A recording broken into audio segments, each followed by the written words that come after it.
नमस्कार दोस्तों, स्वागत है आप लोगों का आज की वीडियो में। आज हम लोग डिस्कस करेंगे हमारी ज्योग्राफी सीरीज का नेक्स्ट टॉपिक, जिसमें वेदर और क्लाइमेट और जोन्स के बारे में हम लोग डिस्कस करेंगे। वेदर और क्लाइमेट में क्या फ़र्क होता है? वेदर होता है किसी भी एक प्लेस का टेम्परेचर, यहाँ पर टेम्परेचर या फिर सनशाइन या फिर क्लाउड कवर वहाँ पर कैसा है एक शॉर्ट टर्म के लिए, वो होता है वेदर। अगर हम लॉन्गर टर्म के लिए चेक करेंगे, मोर देन 30 ईयर्स के लिए चेक करेंगे किसी भी एक प्लेस का टेम्परेचर या फिर सनशाइन या फिर कितना वहां पर रेनफॉल हो रहा है, तो वो आता है क्लाइमेट के अंदर। ठीक है, दोनों में क्या फर्क है? एक शॉर्टर टर्म के लिए हम चेक कर रहे हैं कैसी कंडीशंस है वहां पर, और एक जो है हम लॉन्गर पीरियड के लिए चेक कर रहे हैं। ठीक है, temperature is one of the key elements of weather and climate, ये आपको बता ही दिया मैंने। और ये चेंज होता रहता है रेडिएशन के हिसाब से जो सन की अर्थ पे आती है। तो यहाँ पर लिखा भी गया है, यही कुछ आप पढ़ सकते हो। इससे नेक्स्ट हम हीट जोन्स पढ़ते हैं अर्थ के। ये आपको पहले मैं समझा देता हूँ, देखो डायरेक्टली यहीं पर। ये हमने पहले भी वीडियोस में डिस्कस किया हुआ है कि जो ये बीच वाली लाइन है दोनों तरफ से अगर हम देखेंगे तो ये कौन सी है लाइन, इसको हम क्या कहते हैं? ये इमेजनरी लाइन है, सबसे पहले याद रखना। ये कौन सी है? ये है इक्वेटर। ठीक है, और ये इससे ऊपर वाली लाइन कौन सी है? ये है ट्रॉपिक ऑफ कैंसर। और ये नीचे वाली कौन सी है जी? Tropic of Capricorn. ठीक है, तो हमने उस वीडियो में डिस्कस भी किया था कि जो ये वाली लाइन है ट्रॉपिक ऑफ कैंसर और जो ये वाली ट्रॉपिक ऑफ कैप्रिकॉर्न है, इन दोनों लाइन तक ही जो है सूरज नॉर्थ साइड या फिर साउथ साइड जा सकता है। मतलब नॉर्थ साइड यहाँ तक जाएगा सूरज, इससे ऊपर नहीं जाएगा इस लाइन से, और जो साउथ साइड है यहाँ तक जाएगा। ठीक है, ऊपर तक उसकी किरणें जरूर जाएंगी स्लैंट होकर, लेकिन अर्थ और सन की पोजीशन अगर हम चेक करेंगे तो जो सन है वो यहाँ तक ही जाएगा। और अब तो वो आपको मैंने वीडियो में बताया भी था कि जून 21 के बाद जो सन है वो साउथवर्ड मूव करना शुरू कर चुका है, जून 21 के बाद। ठीक है, अब वो साउथ की तरफ जाएगा धीरे धीरे, तभी तो यहाँ पर नदर्न हेमिस्फीयर में क्या होगा? ठंडे आएंगी ना, विंटर का मौसम आएगा। तो अब यहाँ पर जो इक्वेटर और Tropic of Cancer, Tropic of cap, जो बीच वाला ये रीजन हो गया, यहाँ पर रहती है सबसे ज्यादा गर्मी, जिसको हम कहते हैं टोरिड जोन। ठीक है, क्योंकि सन हमेशा इन्हीं दो लाइनों के बीच में रहेगा, इसलिए क्या होगा? यहाँ पर सबसे ज्यादा गर्मी रहेगी। ठीक है, उसके बाद आता है temperate zone.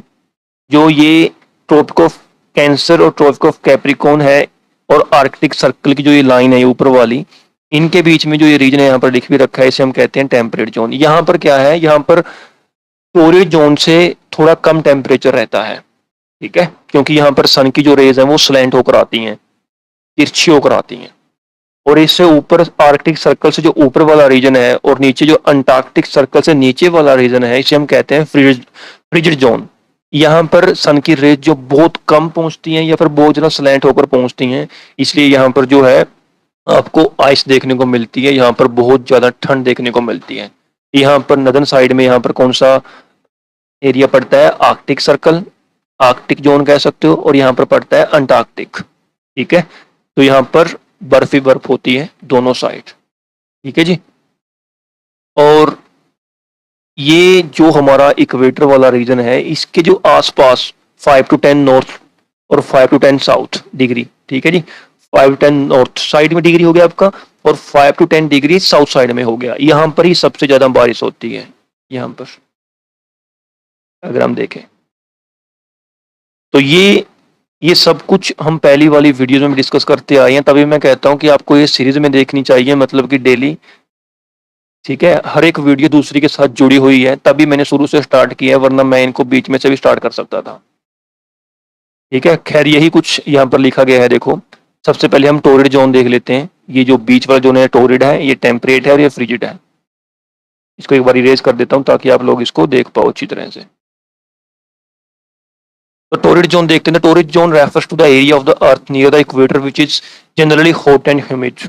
Thus, these areas are called torrid zone.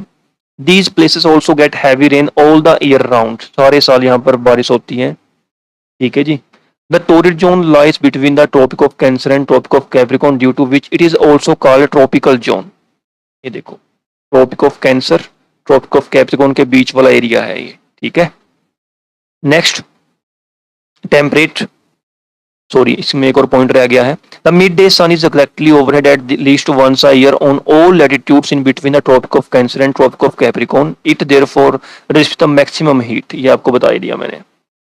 उसके बाद नेक्स्ट आता है temperate zone. The temperate zone are not very hot because sun rays falling in these zones are slanted and give less heat than in the torrid zone, ये भी हमने discuss कर लिया।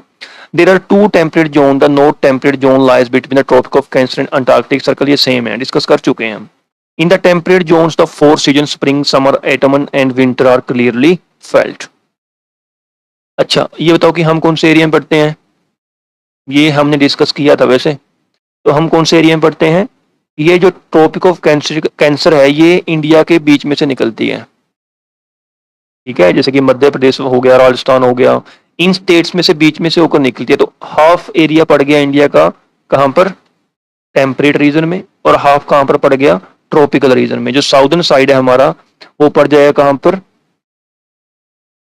Torrid zone में, और tropical zone कह लो, torrid zone कह लो, और जो नदर्न साइड है इंडिया का वो पड़ जाएगा टेम्परेट रीजन में, ठीक है।